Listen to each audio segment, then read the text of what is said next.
Saturday Night Main Event Review. I'm Will. That's Brandon. We are the Cousins of Destruction Wrestling Podcast. As always, let's cheers, talk about some wrestling. Oh, man. What a Saturday Night Main Event that was, huh?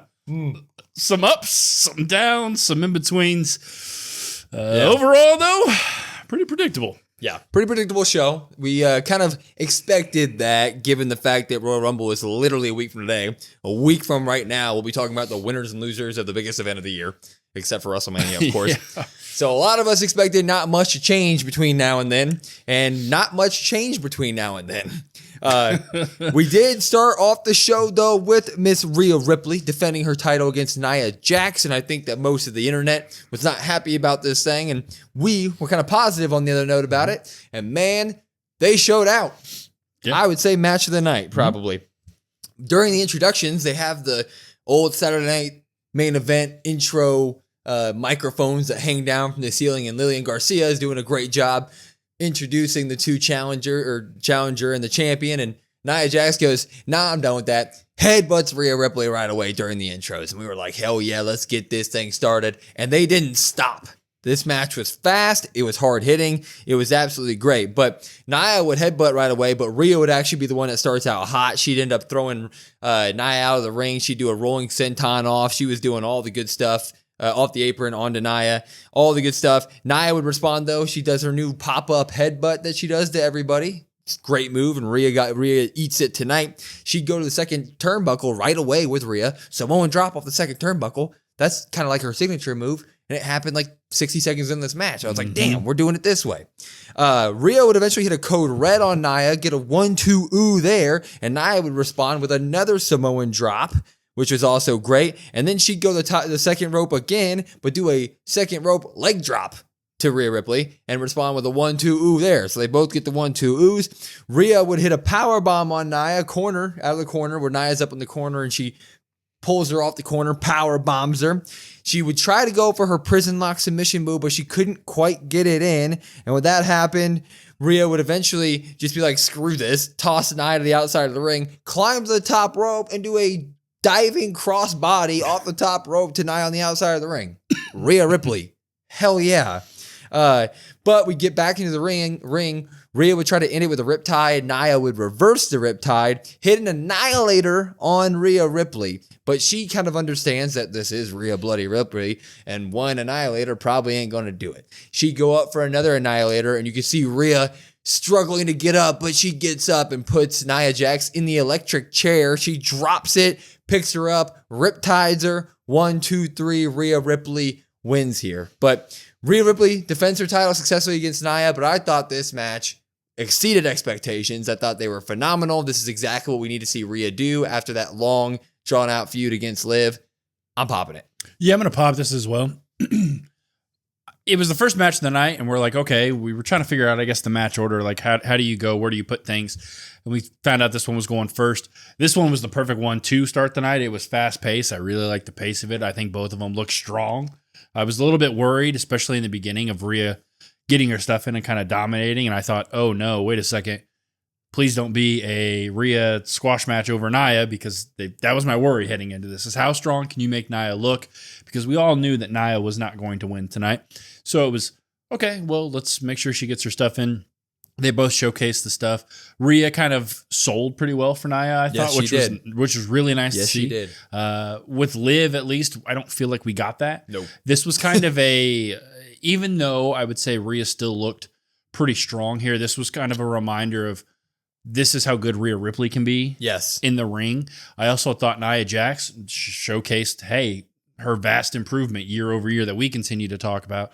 Others are probably a little bit more on the fence, but we tend to say she's really improved. Overall, good match. Right person won here. You knew she wasn't dropping the title.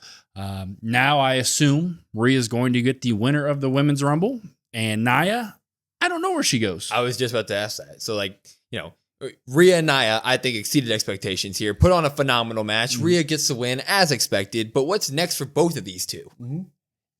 In my opinion, Rhea has nothing to do on Raw, and that's Raw's fault. They haven't built anybody up unless we do get a random return of Becky Lynch, maybe, or you could keep running the Liv Morgan stuff. I think we're all completely away from that. And then Nia, on the other hand, you could put her back into the Tiffy stuff. I mean, she did lose the title to Tiffy and not say a word after it and go back after the title. So she is kind of due in that aspect.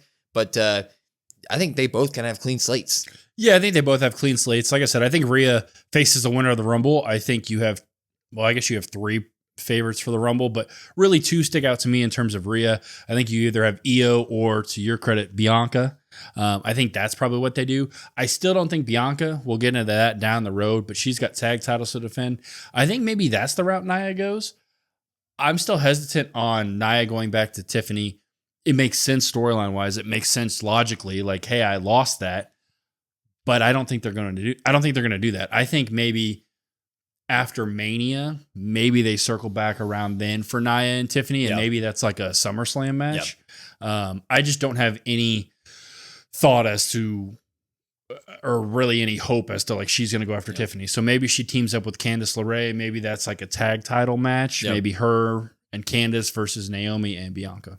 Yeah, I just think that Rhea Ripley, this match officially proved that, like, yes, she's still Rhea Ripley in the ring, so get her doing something better. And then Nia's just been doing such great work that, like, please don't waste the work you've done on her. That's all I want. Yeah, absolutely. We followed it right up, though. I mean, they left the ring. Next match came up. Sheamus, Braun Breaker, Intercontinental title match.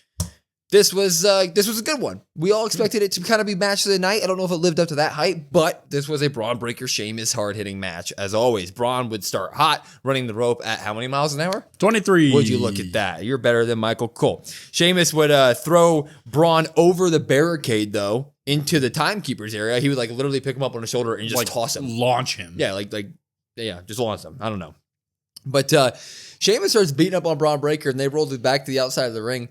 When Sheamus backs up behind the steel steps, and it looks like he's going to launch himself and do some sort of move. I don't know what it was, but he runs off the stairs to launch himself at Braun, and Braun shoots up out of nowhere like an angry dog and spears the socks off that man on the outside of the ring. I mean, just destroyed him.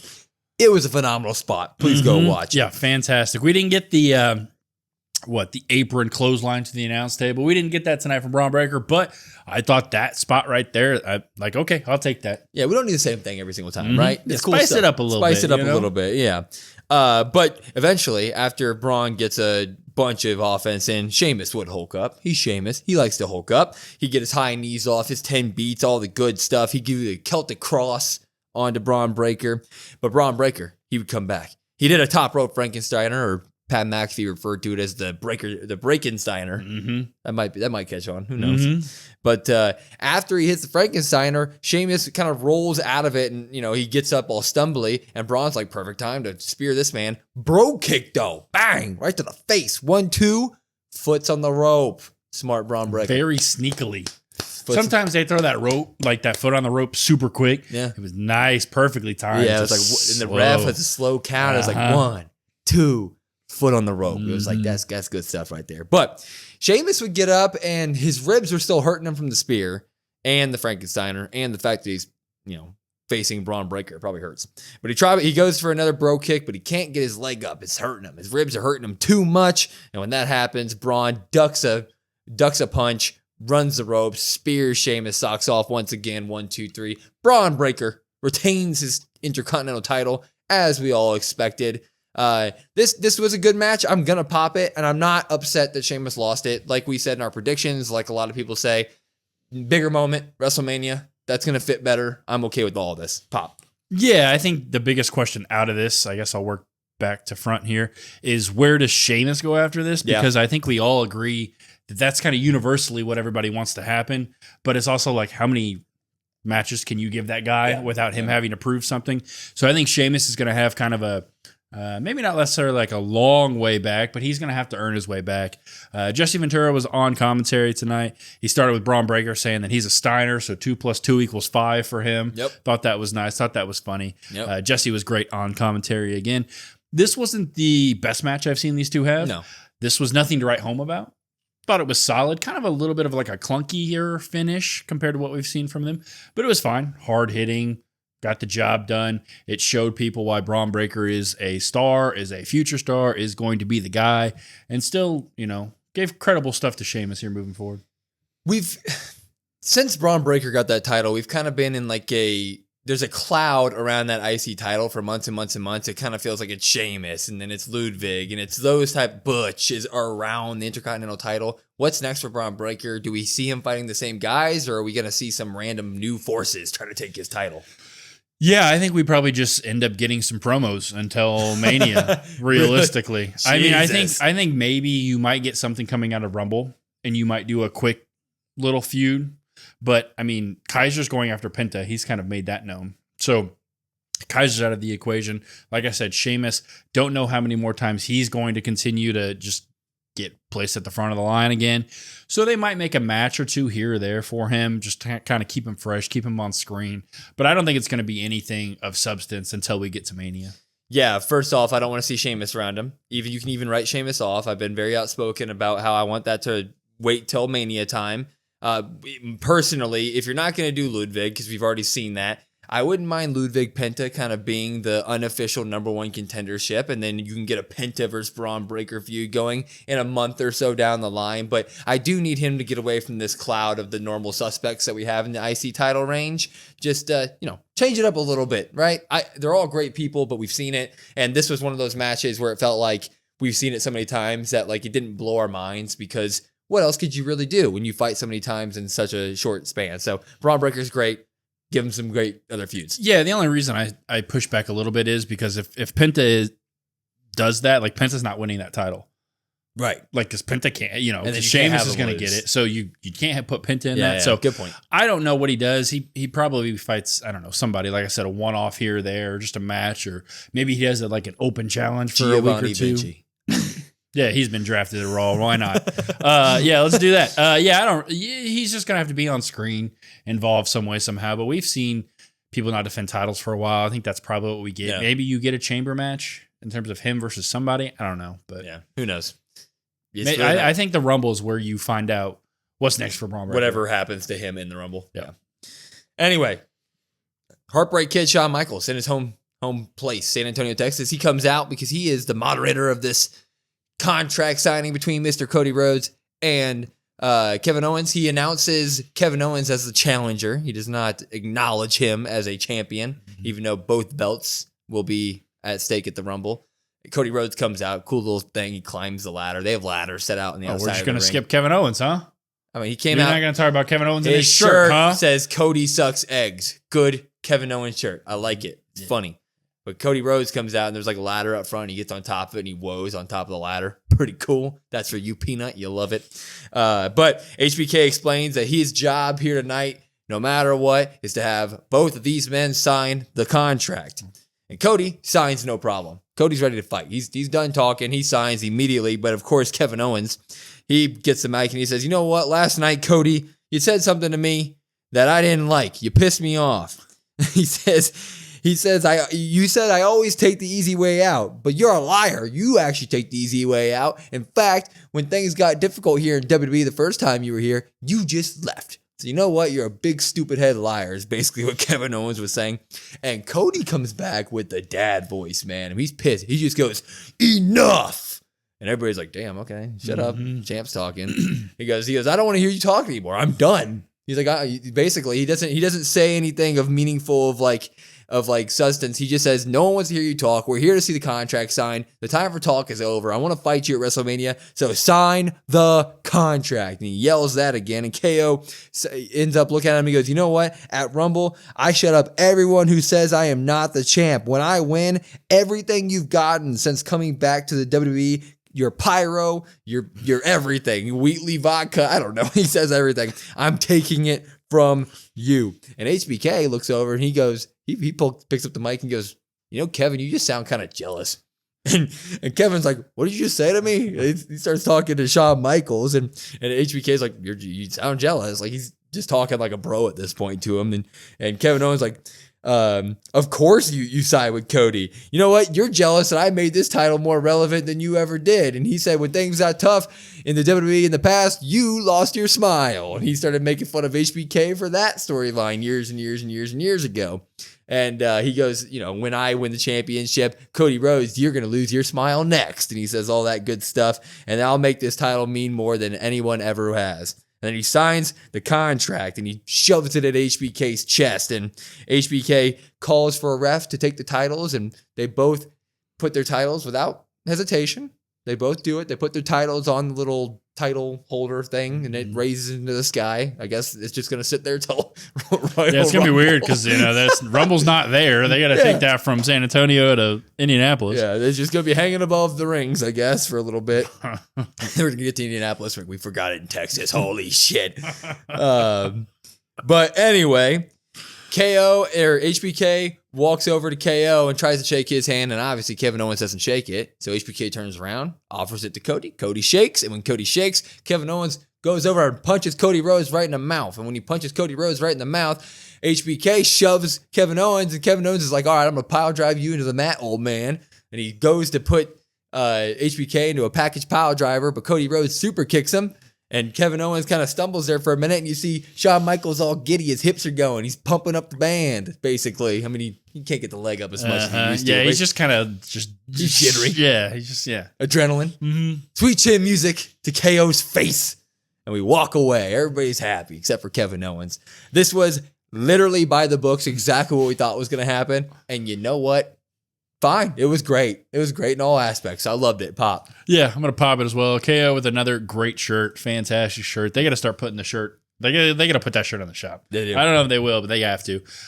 Too many people would buy it. It was nice to see that side of Cody. Yeah. I haven't really gotten to see that side of Cody, like the anger side of Cody. Yeah. So that was nice to see.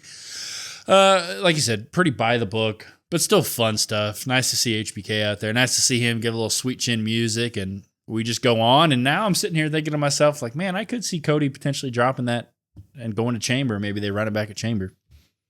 I don't know. I don't know about that. I think everything's just going by the books here. I would have been more interested, or not more interested. I thought this was totally fine and fun, but I would have had different feelings about Rumble if we would have gotten a Sami Zayn run in or something unexpected in that aspect of somebody else and, getting themselves intertwined in all this, which we still have a week of wrestling before then, so it might happen. But to me, this was white bread, and sometimes white bread's perfect, and I loved it. But Braun Strowman, Jacob Fatu, they come out. You don't like the Italian herb and cheese bread? I didn't say I didn't like that. I like all breads, but sometimes white bread just works, bro. Braun Strowman, Jacob Fatu. First time we see Jacob Fatu in solo action on a PLE adjacent. They come out, and Braun Strowman, he's strong, and he's a little bit stronger than Jacob Fatu. I mean, the man is 6'8" and 340 pounds or whatever graphic they showed beforehand, but they're doing all the test of powers where they're shoving each other, and Braun's getting the best of him in every single way. Until Braun goes to try to clothesline Jacob Fatu, and Fatu ducks with the rope. Braun falls over. Jacob Fatu suicide dive takes him out. But the middle of this match is just two monsters going back and forth between the two. They're smacking each other, punching each other. I mean, sidewalk slamming each other. It's kind of like when they had that Bronson Reed, Braun Strowman, Godzilla, King Kong graphic. You remember that? Yeah. It's kind of like that. Yeah. I mean, yeah, exactly like that. We go to the outside of the ring, and Braun Strowman would do his runaround thing, and he'd run around once and shoulder tackle Fatu into the barricade. Didn't break it. You almost called it. You were this close. And then he does it again. He runarounds the whole ring again. I mean, he's slow. His knees have been worked on lately, and you can tell he's slow, but it's fun. It's almost like he's got enough stamina. Yeah. It's like 2K. In the 2K games where he falls down and he's like, oh. Yeah. He runs around and he shoulder tackles him over the announce table, right? Great sell by Fatu. Yeah, great sell. He flies over the announce table. And then he goes for another one, and he runs around the entire ring again. But this time, Jacob Fatu does meet him at the announce table, and Samoan drops Braun Strowman onto the announce table. Thing still hasn't broken. No furniture. I don't know what they put in that thing. They put cement in it. I don't know. I don't know who's gonna break that. The indestructible. I thought it was gonna be tonight. I don't know who's gonna break it, but golly. But Fatu would then throw him into the stairs, get him into the ring, and then stuff happened here. He throws Braun Strowman into the corner, and then he does a hip tackle, his running hip tackle, hip attack that he does into the corner, and then he does it again. And then he does it again. And then he does it again. And I'm not over exaggerating. And then again, I'm not hyperbolizing this. And then again, he hip attacks him in the corner 15 times. And eventually Braun Strowman's like legitimately dead in the corner. He's bleeding from the mouth. And the ref comes over and stops Fatu. And he's like, look, bro, can we just stop? You're killing him, literally killing him. And Fatu is Fatu. And he's like, get the hell out of my way. He picks up the ref, throws the ref out of the ring, keeps doing the hip attacks. Security comes out. Well, actually, Fatu goes and gets a chair first. Security comes out. He doesn't use the chair on Strowman. He throws the chair at the first security guard. Security guard. First security guy he sees, throws a chair at him. He drills him in the face. He just nailed him. Square in the face. And then security's trying to stop him, and Strowman's bleeding. And of course, he runs over there. Fatu springboard moonsaults him. Pop up springboard moonsaults him. And then Nick Aldis is out there. Tama Tonga's out there. Jacob Fatu's like, I don't care. Moonsaults him again. And then leaves the ring. And then he comes back and moonsaults him again. So Jacob Fatu has killed Braun Strowman. He hip attacked him about 30 times in the corner, made him bleed out of his mouth, moonsaulted him 3 times. What did we think about this one? I got to pop it. Actually, I'm going to give it 2 things. I'm going to drop the actual match because the match itself wasn't very strong. It really wasn't. Watch it. It lackluster in that aspect, but like after the bell rang and he got DQ'd, all that fun stuff, popping it. So I'm popping and dropping it. Yeah, I'm going to drop the match, especially the finish, because I was like, Fatu gets a DQ loss in his first match. Like, what are we doing here? Yeah. Also, it really kind of showcased, unfortunately, Braun Strowman's inability, I guess, in the ring. Like, that was very apparent at times. Yeah. Which just sucks to see as a whole. Afterwards, though, you got to pop that stuff. I mean, that was amazing. Like we talked about in our live stream, it's kind of like when Bronson Reed tsunami'd Seth Rollins so many times, just so many hip attacks.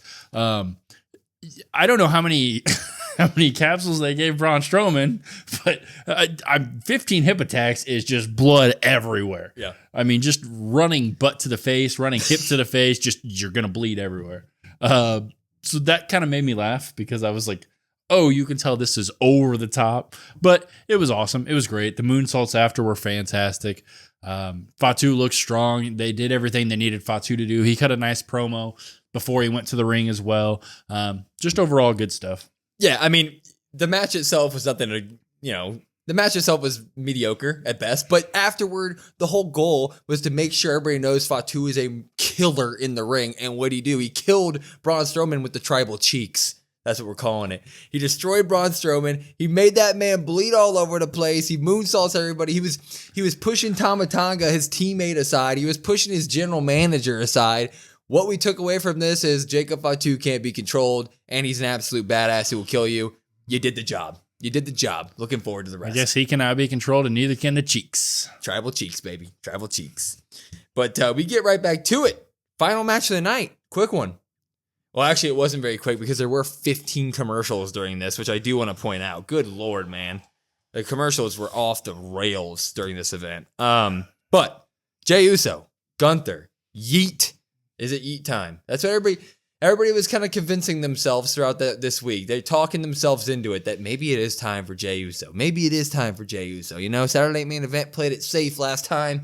This would be a crazy twist, and Gunther could be in the Rumble, and that's a big deal too. Yeah. And you could set up storylines there, and Jey could defend it at Chamber, and if you wanted to do a quick drop, he could drop it quickly at the Chamber, and the storylines would be so much better with Jey being champ coming out of this than Gunther. Yeah, exactly. Realistically, I mean, you look at it, you think about it, you're like, it would have been a lot more questions. I feel there was a bunch of what ifs, and so the match starts, and this match was a punch and chop fest. It was yeet punches followed by big ass chops from Gunther. And that was the majority of the match. It really was. For the first 10 minutes of this match, it was just punches, chops. Gunther ended up chopping Jey off the top rope into the outside. So he just, and he falls off. We come back from commercial break though, and Jey Uso would get a Samoan drop off, but when he tried to pin Gunther shoved him off, got up, fell into the corner, and then ran over, did his drop kick into a power bomb. 1, 2, ooh, Jey Uso's looking strong there. But the end of this match was something. I mean, something. Jey got hot, and Jey didn't just get hot.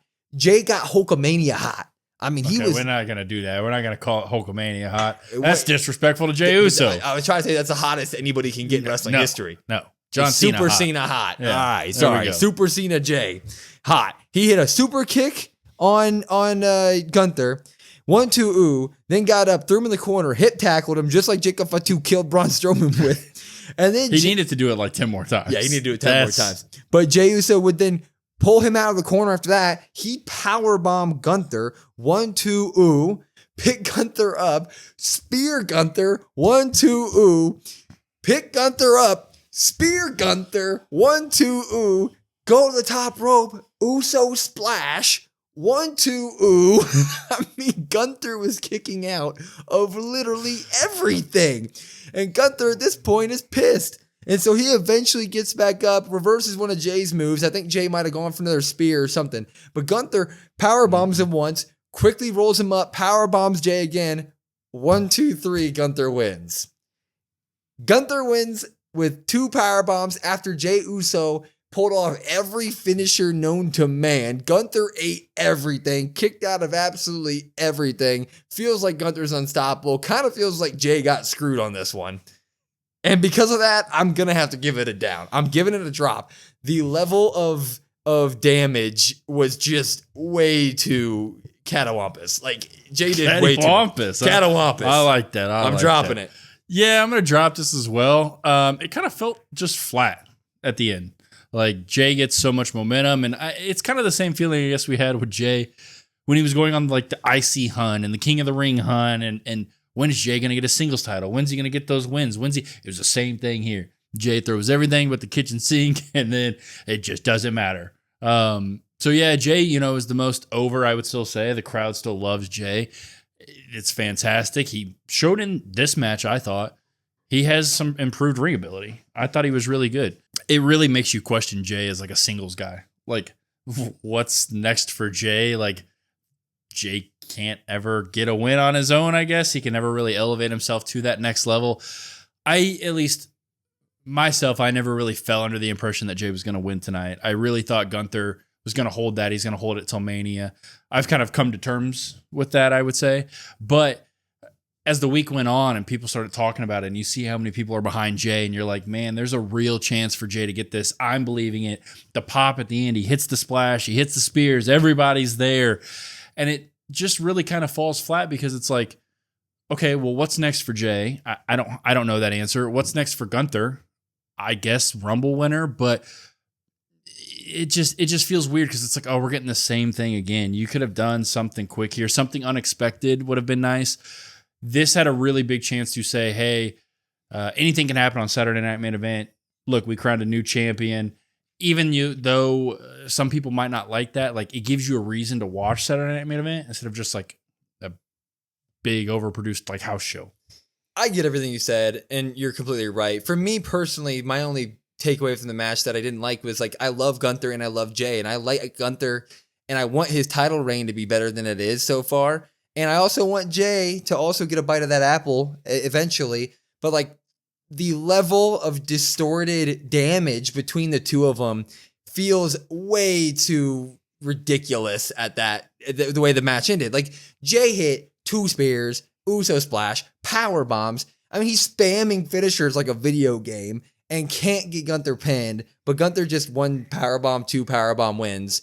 That just feels a little bit gross in my mind. I just can't really excuse the way that ended. And I wish they would have thrown a curveball in some way, shape, or form. Maybe even like a Randy Orton getting pinned by Gunther sort of thing, where yes, Gunther wins, but you can set that up down the line to where it felt like Jey could have still won the match in some sort of way. I don't know, just some sort of curveball instead of having Jey literally throw the entire house, kitchen sink, everything at this man, and then it's still not being enough, because I don't think Gunther's earned it. Like, his title reign and his matches within his title reign so far have not like jumped out at me as like Gunther is Roman Reigns 4-year tribal chief level strong, but the way he was able to take that much damage at the end of the match makes you assume that he is tribal chief Roman Reigns 4-year championship level strong, right? So it's like, it's like, okay, do I need to look at Gunther differently now? Do I need to look at Jey differently now? I'm not sure. And that leaves me like how I am right now. I'm just kind of speechless about it. Yeah, it gives kind of a bad taste left in your mouth to kind of end the night. I mean, there is I wouldn't say a huge population, but there's a population of wrestling fans that don't like Gunther. So you could sit there and say like, oh, well, that just kind of increases the reason to not like them, or not like him, I should say. But you look at it and it's like, okay, so what's going to happen now? He comes out Monday and he goes, oh, well, Jay's not good enough. I'm better than Jey. This is prestigious. I'm going to face the winner of the Royal Rumble. Like it's just like, we're just going to get the same thing, I feel like, To be fair, you can say that about all the matches, like afterward. Mm-hmm. Like if you look at this whole PLE adjacent, it's like Rhea comes after this. She walks out at Raw. There's no one lined up. Okay, I'll fight whoever comes out of the Rumble. Braun Breaker. I mean, who's up next there? I don't know. Like you would like technically Penta, because he's the only one on a winning streak. Penta or Kaiser, in the mid card, right? And then you have Braun Breaker or Gunther, same thing there. So it does kind of feel like they don't really have much story going on outside of the stories that they kind of just built up really quickly for the Saturday Night Main Event. Now we're done with it, and now it's like, okay, you have 1 week till Rumble, but then what after that? Yeah, and we obviously have a bunch of time, and they'll figure it out. Yeah. But it's like, for Gunther especially, it leaves a bad taste in my mouth because I've been kind of disappointed with his reign. I have not really been impressed with his matches. I know Gunther's great in the ring, or I should say can be great in the ring, but we haven't got that. His promo work continues to be the same stuff. There's really nothing there. At one point with Damian Priest, he was kind of questioning himself. Well, the bell rang, and for like 2 minutes, he was like, I don't know if I can do this. And then it was just Gunther. Yeah. So it's like, we're getting the same thing, just kind of rinse and repeat with him. I would like to see some sort of development with him, whether it's in-ring or character or something. I need something, because it's just kind of like, oh, okay, cool. Yeah, Gunther's the champ, and I guess that's why I should care about him, but they're not giving you an actual reason to care about him. Yeah, I mean, ditto. Yeah, you said everything right. It feels like all the stories that they've built around Gunther's title reign has kind of been samey, and you come out of every match thinking the same feeling as you did when you came out of the match previously. And it just, the only answer is like, you have to build the next story differently. You just have to. There needs to be some more personal thing that happens. Maybe that's why the Kaiser thing seems pretty obvious up next to me that you could do before WrestleMania. But I'm just not sure. We just need a different story for him, and a long-term rivalry instead of these 1 month spinoffs that are just this. Yeah, well, even like what's going to end up happening is whoever I think wins the Rumble is probably challenging him, and I feel like whether that's Punk or whether that's Rollins or Cena or whoever you want to throw in there, right? It's going to be like, well, I'm better than you. I bring prestige to this title. We'll find out at WrestleMania. You're right. And that's what you get, and you're like, no, like, okay, yeah, cool. I'll sign up. I'll tune in. I'll watch it, obviously, but I got to have something to really buy me into this next one, like you said. I agree. Couldn't put it better myself. Anyway, we did give this 8 pops to 4 drops. So I would agree with that. I would agree with that score. Yeah, it was cool. I mean, nothing crazy, nothing to write home about. It was cool seeing the legends, Ted DiBiase, Tully Blanchard, Arn, Fluffy, not Gabriel Iglesias. What's Fluffy's name? Yeah, Gabriel Iglesias. Yeah, okay, he was there. I'm thinking of Enrique Iglesias. He could have been there too. Who knows? Just to see all the cool people, Alundra Blaze. Like, it's always cool to see that kind of stuff. I always am a sucker for the throwback, like ref attire and the throwback entrances and all that stuff. So it's just fun. Yeah, but nothing crazy. They are fun. But first off, don't schedule them a week before one of the biggest events of the year. And second, I think if you are going to schedule a Saturday Night Main Event from now on, make it the only weekend event of that month. Make it feel like a PLE, and let us give yourself buffer time so that you can pull a swerve on something and make it feel like an actual PLE, basically. Because we've had 2 so far in the past 2.5 months, and both have felt like live shows. So. Yeah, and the only pushback is NBC obviously announces those, and then you get that, and everybody kind of understands that. But it's just like, if you're a wrestling fan, you look at it and you're like, damn. We are taking time out of our Saturday night, and we're excited for them. And it's like, just anything, any little swerve here would have been Yeah. great. But yeah, or some sort of run in at something or anything, right? It was again, like you mentioned, second Saturday Night main event, and second one that went pretty much as we thought it would go. Exactly. But thank you guys for stopping by our live stream. For everybody who did, it was a great little live stream. We love all the donations that we got from Jay and TLR, and I'm forgetting the others, JT and Jay and everybody. So thank you so much for that. Follow us on all of our socials at COD WrestlePod, COD WrestlePod. Listen to us wherever you get your podcast, at YouTube, Spotify, Apple, etc. If you want to come talk to us, we have a link tree in our bio. It's got all of our links to all of our socials. Come comment, like, subscribe to all those. We have a Discord too if you want to come talk to us. And then, of course, our live streams on YouTube for Monday and Friday night WWE events. And then, of course, Royal Rumble next week. So be there for that. But I'm Will. That's Brandon. We're the Cousins of Destruction Wrestling Podcast, and we will see you next time.